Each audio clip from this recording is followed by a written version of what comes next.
مفتی طارق مسعود special. 10 محرم عاشورہ کا دن آنے والا ہے، اس حوالے سے آج بہت اہم باتیں کرنے کا ارادہ تھا۔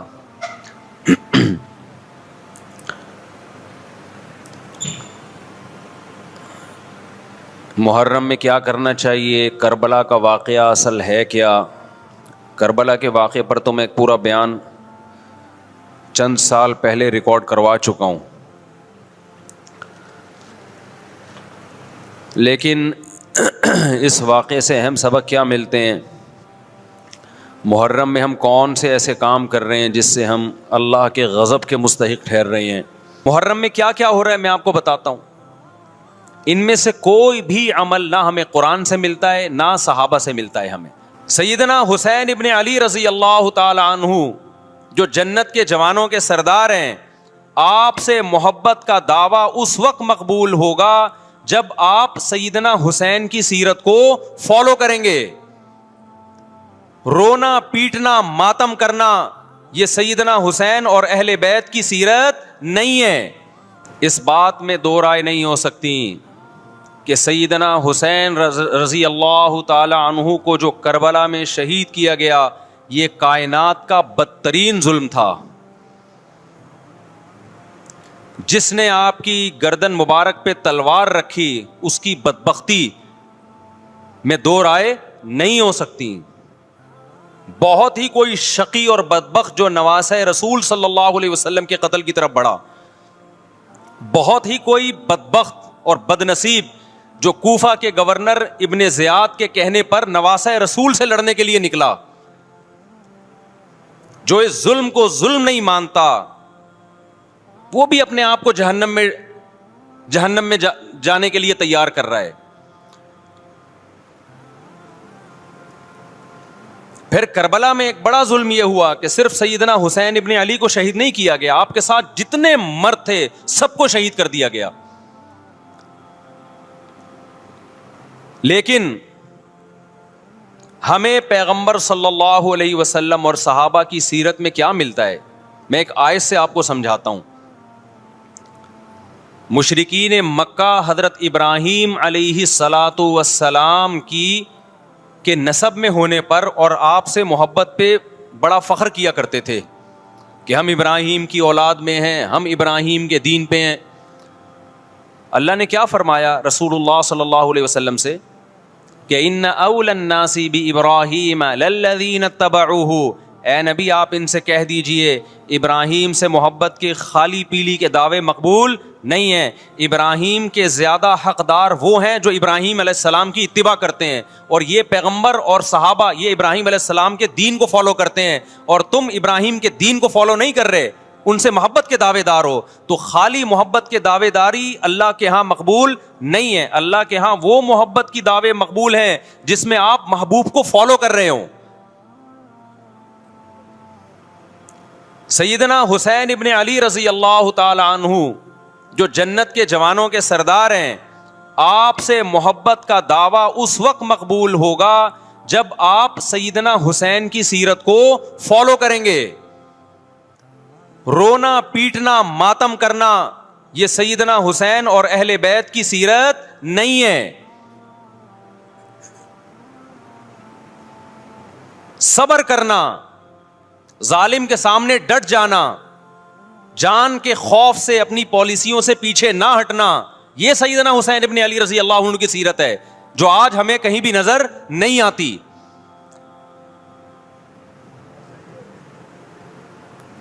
تو ہم نے بھائی دیکھنا ہے صحابہ کا طرز عمل کیا تھا۔ آپ بتاؤ صحابہ کو سیدنا حسین سے محبت تھی یا نہیں تھی؟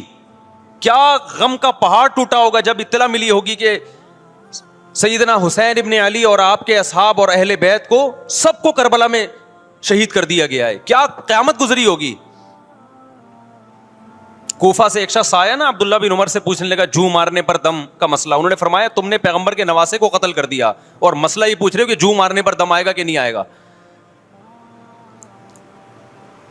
ایک طرف تم نے پیغمبر کے نواسے کو قتل کر دیا کربلا میں، اور اب ہم سے آ کے مسئلہ پوچھتے ہو جو مارنا جائز ہے یا نہیں ہے۔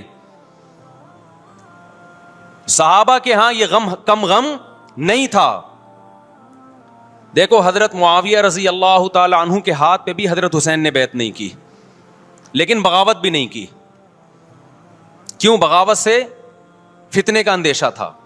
حضرت حسن جو حضرت حسین کے بڑے بھائی تھے, انہوں نے سیدنا معاویہ رضی اللہ تعالی عنہ کے ہاتھ پہ بیعت کی اور اس اختلاف کو ہمیشہ کے لیے اپنی کوشش کے مطابق ہمیشہ کے لیے ختم کر دیا.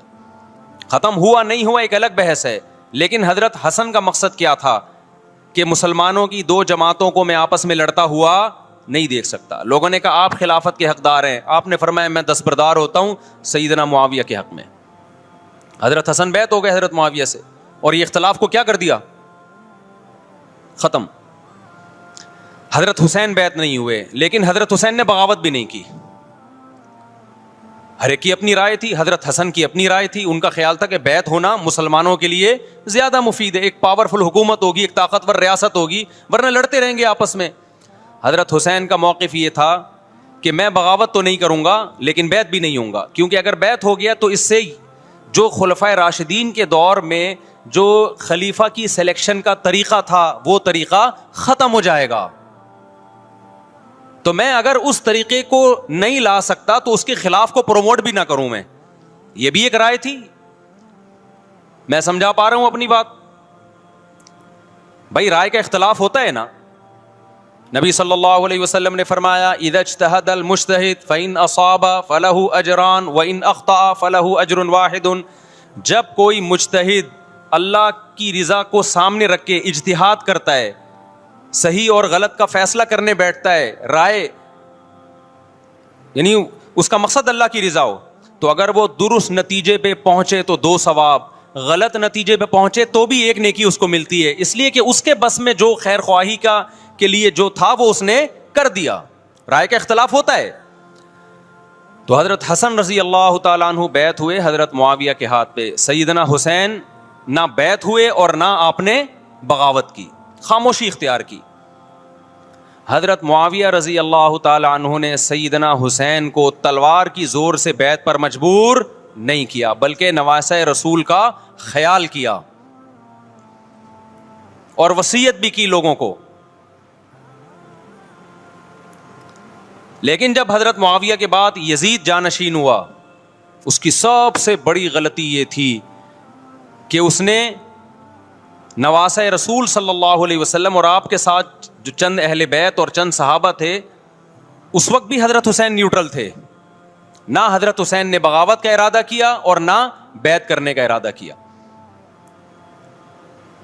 یزید ابن معاویہ کو چاہیے تھا کہ سیدنا حسین رضی اللہ عنہ کو اپنے حال پہ چھوڑ دیتا, اپنے والد کی طرح.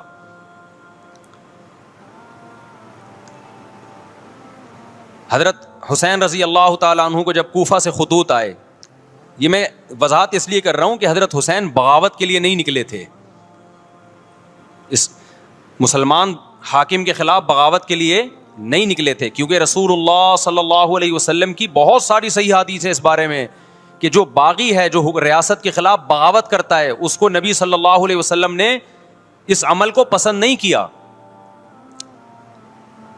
تو حضرت حسین رضی اللہ تعالیٰ عنہ کو کوفہ سے خطوط آئے کہ یہاں سارے کے سارے لوگ آپ کے ہاتھ پہ بیعت کرنے کے لیے تیار ہیں.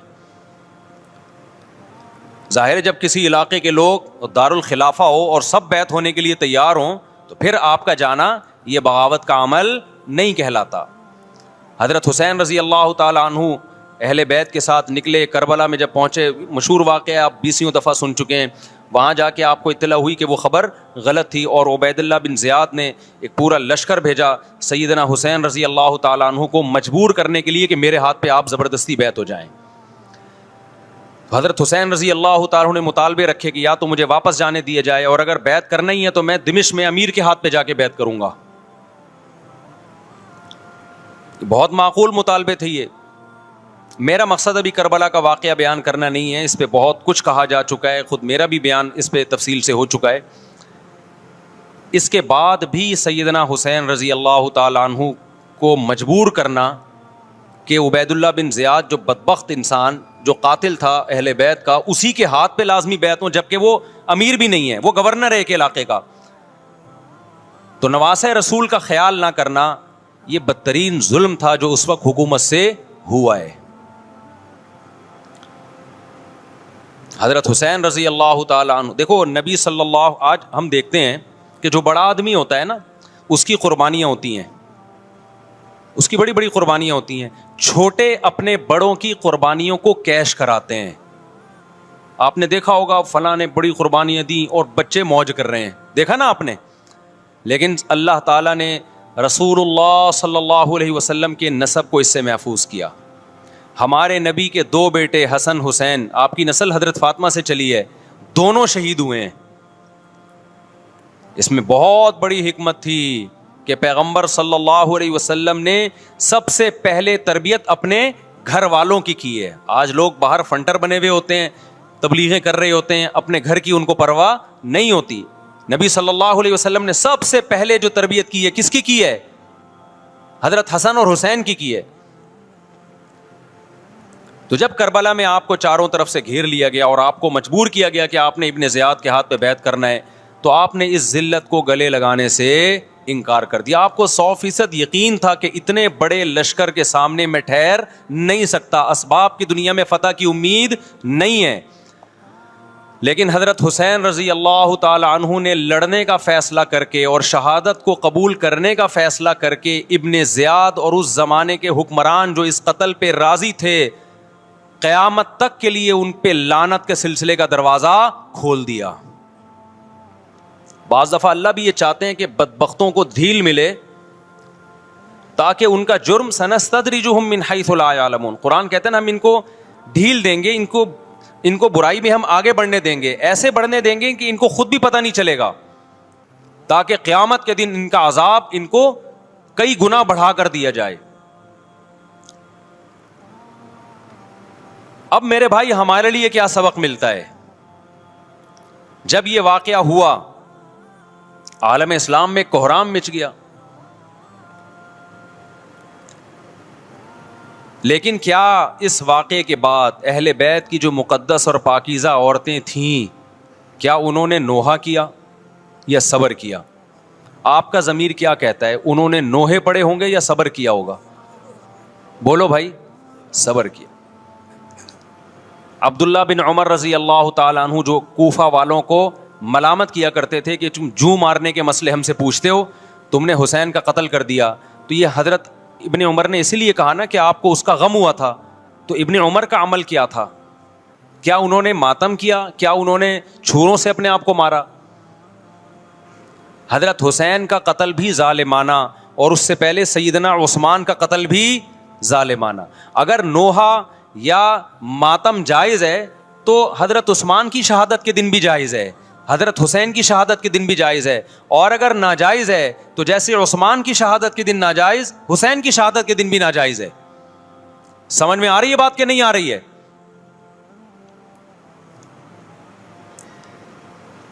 قرآن کیا کہتا ہے ایسے مواقع کے بارے میں؟ تلک امۃ قد خلت لہا ما کسبت ولکم ما کسبتم. قرآن جب بھی پرانی امتوں کے واقعات بتاتا ہے, قرآن کہتا ہے یہ ایک قوم تھی جو گزر گئی, انہوں نے جو کیا اس کا بدلہ ان کو ملے گا, تم جو کرو گے اس کا بدلہ تمہیں ملے گا. تو ہمیں اللہ نے اس واقعے میں بھی بتا دیا کہ سیدنا حسین کا واقعہ, کربلا کا واقعہ جب سنا کرو تو یہ سوچا کرو یہ قوم تھی جو گزر گئی, جس نے اچھا کیا, حسین ابن علی نے اچھا کیا, ان کو اس اچھائی کا بدلہ ملے گا. اور جو حضرت حسین کے قتل کے حضرت سیدنا حسین کے مبارک خون سے جن کے ہاتھ آلودہ ہوئے, کیونکہ قتل کیا نا انہوں نے, تو لہا ما کسبت, ان کو اس ظلم کا بدلہ بھی ملے گا. تو ہمارا کام کیا ہے؟ ہم نے فالو کرنا ہے حسین کے راستے کو, نہ کہ حسین کے نام پہ ہم نے ماتم کرنے ہیں.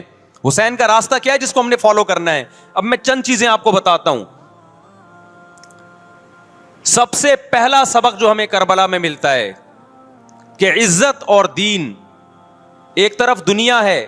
دیکھو اگر حضرت حسین رضی اللہ تعالیٰ عنہ ابن زیاد کے ہاتھ پہ جا کے بیعت ہو جاتے, آپ کیا سمجھتے ہو بے تحاشا مال و دولت حضرت حسین پہ خرچ نہیں کرتا کیا وہ؟ جب ایک بڑا آدمی کسی کے ہاتھ پہ بیعت ہوتا ہے تو اس کو بھی تو فائدہ ہوتا ہے نا اس سے. اور کیا حضرت حسین کو یقین نہیں تھا کہ کربلا میں شہید ہو جاؤں گا؟ فتح اور نصرت کی اسباب کی دنیا میں کوئی امید نہیں تھی, مگر آپ نے اہل بیت کو کربلا میں رسوا کرنے پر عزت کی موت کو ترجیح دی ہے. آج اگر آپ میں یہ ظرف ہے کہ آپ عزت کی موت کو ذلت کی زندگی پر ترجیح دیتے ہو تو پھر آپ حسینی ہو. نہیں یہی بات میرا خیال ہے سمجھ. سیدنا حسین کی سخاوت کے واقعات ہیں. سیدنا حسین باغی نہیں تھے رضی اللہ عنہ. پھر جو اہل بیت کا طرز عمل کیا تھا, محرم میں کیا کیا ہو رہا ہے میں آپ کو بتاتا ہوں. ان میں سے کوئی بھی عمل نہ ہمیں قرآن سے ملتا ہے نہ صحابہ سے ملتا ہے ہمیں. تو ما انا علیہ و اصحابی جو جنتی فرقہ ہوگا اس کی جو علامتیں ہیں, تو جب آپ ان علامتوں کے خلاف چلو گے, صحابہ اور تابعین کو فالو نہیں کرو گے, تو آپ پھر اپنے آپ کو سنی کہنا چھوڑ دو. آپ بتاؤ مجھے اسلام میں کوئی مہینہ منحوس ہے؟ بولو نا, کوئی مہینہ منحوس ہے؟ تو آپ محرم کو منحوس کیوں کہتے ہو؟ لوگ مجھے کہتے ہیں مفتی صاحب فرقہ واریت پھیلا رہے ہیں. دیکھو فرقہ واریت جب پھیلا رہا ہوں جب میں کسی فرقے کے خلاف آپ کو کر رہا ہوں. میرے بیان شیعہ لوگ بھی سنتے ہیں, ملتے بھی ہیں. بہت دفعہ ایئرپورٹ پہ ملاقات ہوئی, بڑی عزت سے ملے, میں شیعہ ہوں لیکن آپ سے محبت کرتا ہوں. یہاں مسجد میں بھی آتے ہیں, میں نے کبھی کسی پہ طنز نہیں کیا. اس لیے میں بار بار کہتا ہوں جو شیعہ کا مذہب ہے اس کو کرنے دو. وہ سبیلے لگاتے ہیں, آپ ان کو مت چھیڑو, جا کے تنگ نہ کرو ان کو. وہ ماتم کرتے ہیں, آپ ان کو مت چھیڑو. وہ نوحے کرتے ہیں, وہ نوحے پڑھتے ہیں, آپ ان کو مت چھیڑو. لیکن آپ اپنی پوزیشن واضح کرو کہ آپ شیعہ ہو یا آپ سنی ہو. آپ تو ایک طرف ہو جاؤ نا.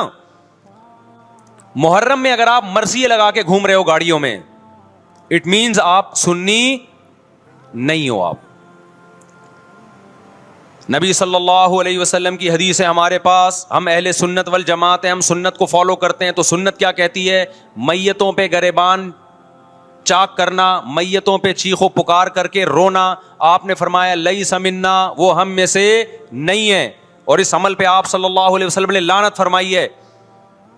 لوگ کہتے ہیں حسین کی یاد میں رونا نبی کی سنت ہے. نبی صلی اللہ علیہ وسلم کو جب جبریل نے بتایا کہ حسین شہید ہوں گے, آپ روئے, اس لیے کہ اس وقت آپ کو یہ خبر ملی تھی. لیکن کیا ہر محرم میں آپ نے رونے کا پروگرام کیا ہے یا صحابہ کو بیٹھ کے باقاعدہ رلایا ہے آپ نے؟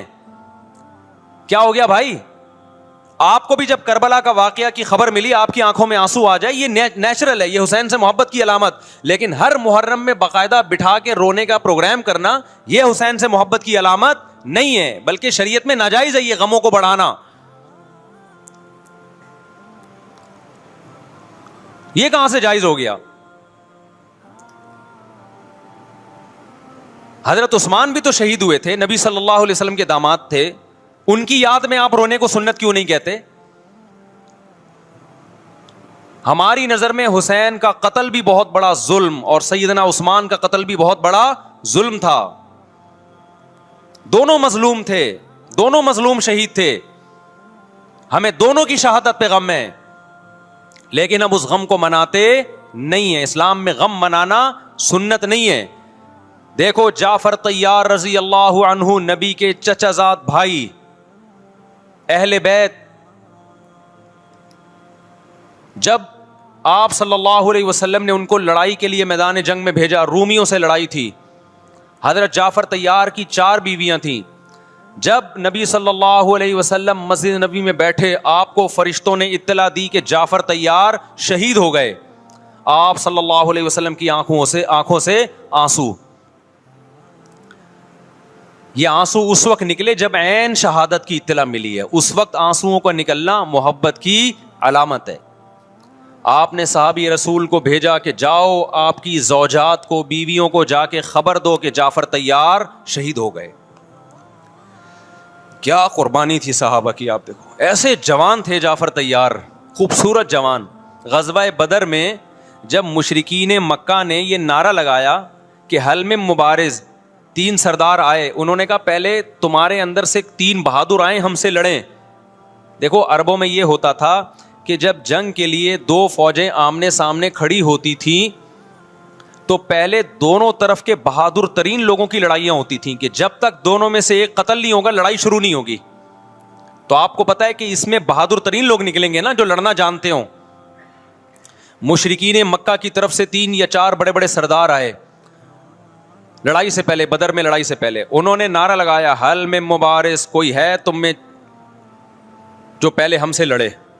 یعنی ادھر سے ہم 3 ہیں تو ادھر سے بھی کتنے چاہیے, 3 بندے. ادھر سے انصار صحابہ آئے.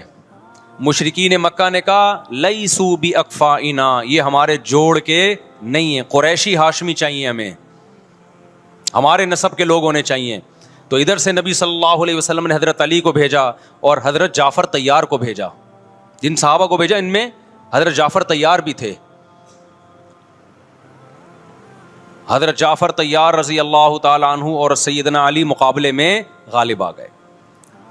خوبصورت صحابی, نجاشی کے سامنے آپ نے تقریر کی ہے, ہجرت کی ہے نا جب حبشہ کی طرف, تو نجاشی نے پوچھا جعفر طیار سے کہ تمہارے پیغمبر جو کلام لے کر آئے ہیں وہ سناؤ.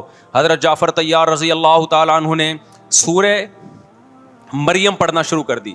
کاف ہا یا عین صاد, ذکر رحمت ربک عبدہ زکریا اذ نادى ربه نداء خفیا قال رب انی وهن العظم منی واشتعل الرأس شیبا ولم اکن بدعائک رب شقیا وانی خفت الموالی من ورائي وکانت امرأتی عاقرا فہب لی من لدنک ولیا.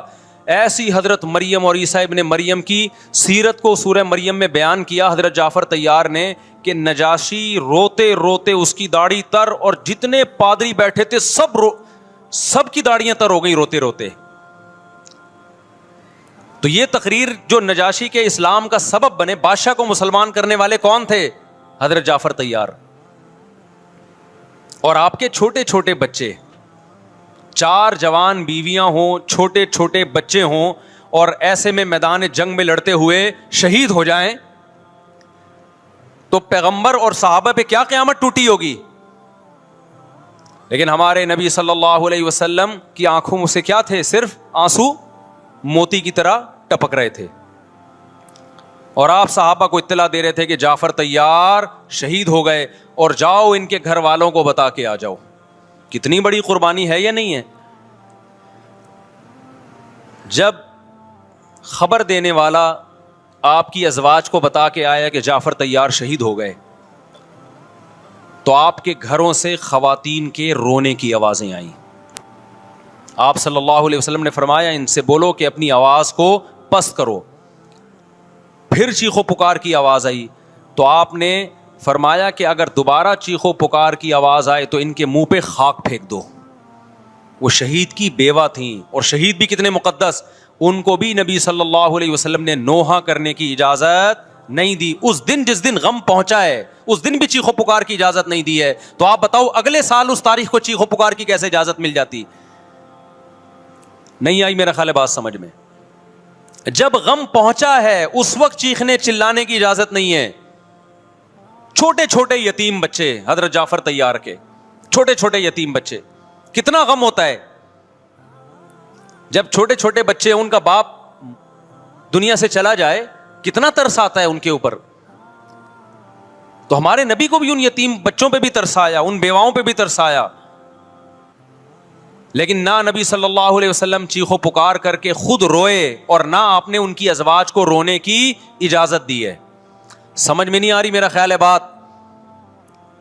میرا مقصد شیعوں پہ طنز کرنا نہیں ہے, ان کا جو مذہب ہے ان کو اس پہ چلنے دو. میرا مقصد ہے آپ اپنی پوزیشن واضح کرو کہ آپ ادھر ہو یا ادھر ہو. کسی کو تنگ مت کرو, نہ کسی پہ فتوے لگاؤ کفر اسلام کے, نہ کسی کو جہنمی قرار دو. اپنی پوزیشن آپ فیصلہ کرو کہ آپ اگر ادھر جانا ہے تو پورے ادھر چلے جاؤ. پھر یہ آدھا تیتر آدھا بٹیر والا معاملہ مت کرو. وہ ان کا مذہب ہے بھائی, ان کے علماء ان کو بتاتے ہیں کہ محرم میں کالے کپڑے پہننے ہیں, محرم میں ماتم کرنا ہے, محرم میں کو منحوس سمجھنا ہے, اس میں شادی بیاہ نہیں کرنا. ان کے علماء ان کو بتاتے ہیں, ان کو چلنے دو اس پر. دنیا میں بہت سے فرقے ہیں, بہت سے مذہب ہیں, ہم کسی کو نہ ختم کر سکتے ہیں نہ کسی کے خلاف نفرت پیدا کر سکتے ہیں. اس سے کوئی چیز حاصل نہیں ہوگی. کسی سے نفرت کرنے کی ضرورت نہیں, کسی پہ فتوے لگانے کی ضرورت نہیں, لیکن آپ کو اپنی پوزیشن واضح کرنی پڑے گی کہ میں کہاں کھڑا ہوا ہوں. اگر آپ سنی ہو تو پھر اہل سنت والجماعت صحابہ تابعین کو فالو کرتے ہیں, حدیث کو فالو کرتے ہیں, اور حدیث میں ہمیں ماتم کرنا, نوحہ کرنا, گریبان چاک کرنا اس کی پرمیشن نہیں ہے, بلکہ اس سے روکا گیا ہے, اس عمل کو حرام اور ناجائز قرار دیا گیا ہے. بات آ رہی ہے سمجھ میں؟ باقی جو شیعہ حضرات کرتے ہیں, ہمارے دوست ہیں شیعہ, میں مذاق میں نہیں کہہ رہا, ملتے ہیں ہم سے, میں کبھی ان سے مذہب کے ٹاپک پہ بات نہیں کرتا, نہ ان کو کبھی چھیڑتا ہوں کہ آپ یہ کیوں کر رہے ہو, یہ کیوں نہیں کر رہے. بھائی اس کا مذہب ہے, وہ اس کا فرقہ ہے, جو کرنے دو اس کو, ہم نہیں کرتے, کیونکہ ہم اہل سنت والجماعت میں.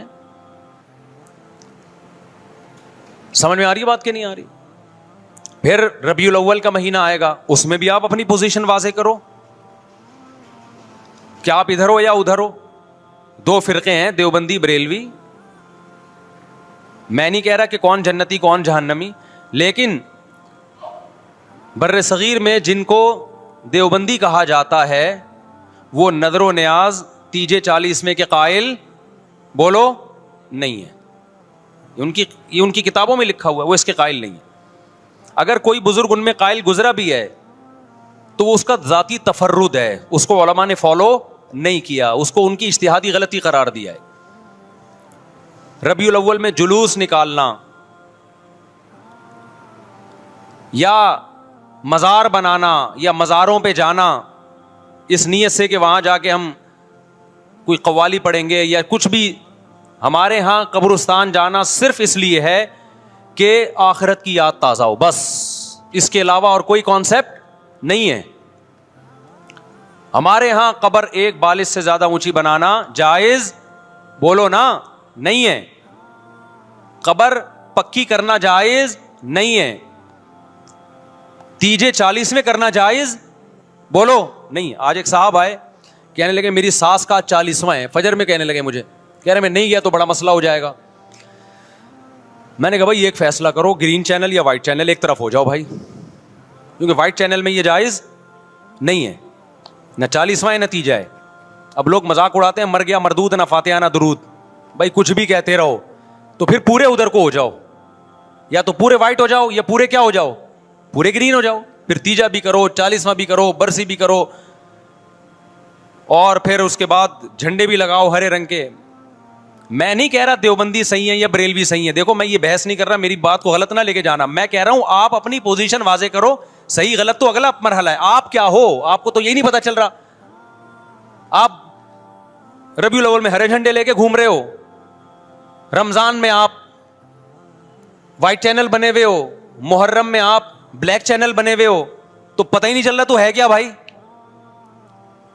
جب 73 فرقوں میں ایک جنتی ہے تو ایک کو فالو کرو نا, جس کو جنتی سمجھتے ہو. اگر آپ سمجھتے ہو کہ بلیک چینل یا شیعہ فرقہ جنتی ہے تو پورے شیعہ ہو جاؤ بھائی. اگر آپ سمجھتے ہو بریلوی فرقہ جنتی ہے تو پورے بریلوی ہو جاؤ. تو جس کو سمجھتے ہو وہ بن جاؤ, لیکن پورے بنو, ادھورے مت بنو, آدھا آدھا نہ لو.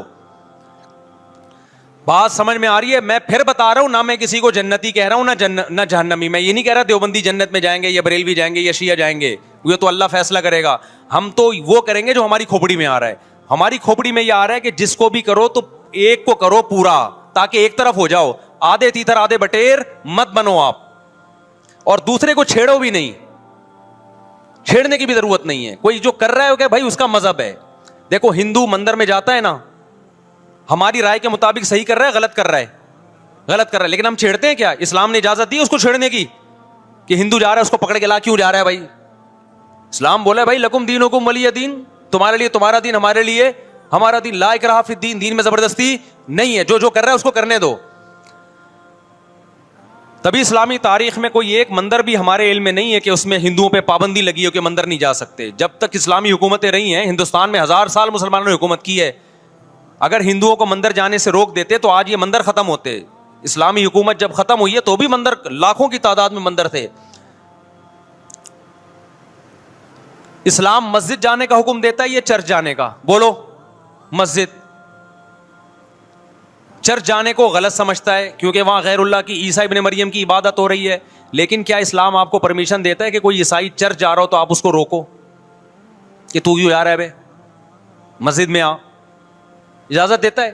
یا اسلام یہ کہتا ہے کہ اس سے بدتمیزی شروع کر دو. آپ بولو کیا ہو گیا, آپ کو سبق یاد کرا رہا ہوں میں, بدتمیزی شروع کر دو. یا اسلام یہ اجازت دیتا ہے کہ اس سے اچھا سلوک نہ کرو, قطعاً اجازت نہیں, بلکہ قرآن تو کہہ رہے ہیں ان اللہ یحب المقسطین, جو غیر مسلم تم سے لڑ نہیں رہے میدان جنگ میں, ان سے تمہیں اچھا سلوک کرنا پڑے گا, کیونکہ اللہ اچھا سلوک کرنے والوں کو پسند کرتا ہے. صحابہ کرام غیر مسلموں کو بھی ہدیے دیا کرتے تھے, نبی صلی اللہ علیہ وسلم نے یہودیوں کو بھی ہدیے دیے. تو جو مذہب اسلام کی طرف منسوب نہیں ہے, جب ہمیں ان سے اچھے سلوک کا حکم ہے, تو جو مذہب اسلام کی طرف منسوب ہیں, قطع نظر اس سے کہ وہ اس دعوے میں سچے ہیں یا جھوٹے, یہ تو بحث ایک الگ ہے, لیکن نسبت کس کی طرف کر رہے ہیں؟ اسلام کی طرف. تو ہمیں ان سے بدتمیزی بدسلوکی کی کہاں سے اجازت ہوگی؟ تو میں نہیں کہہ رہا کہ آپ شیعہ بریلویوں سے دشمنی کرنا شروع کر دو, ان کی دعوتیں اٹینڈ نہ کرو, ان سے کاروبار چھوڑ دو, یا ان کو جا کے تنگ کرو, کیوں سبیل لگا کے بیٹھے ہو, کیوں ماتم کر رہے ہو, یہ کام مت کرو آپ. ہمارا ملک اس فرقہ واریت کا متحمل نہیں ہے, سے فساد پھیلتا ہے. لیکن اپنی پوزیشن آپ واضح کرو, ایک لکیر ہے آپ کھینچ دو. اگر کوئی شخص آپ کے سامنے صحابہ کو برا بھلا کہتا ہے, آپ بولو بھائی یہ میری باؤنڈری کیا ہو رہی ہے, کراس. میرے سامنے آپ کو ان بزرگوں کے خلاف بولنے کی اجازت نہیں ہے جن سے مجھے عقیدت ہے. اگر یہ کام آپ نے کیا تو ہماری اور آپ کی راہیں الگ الگ.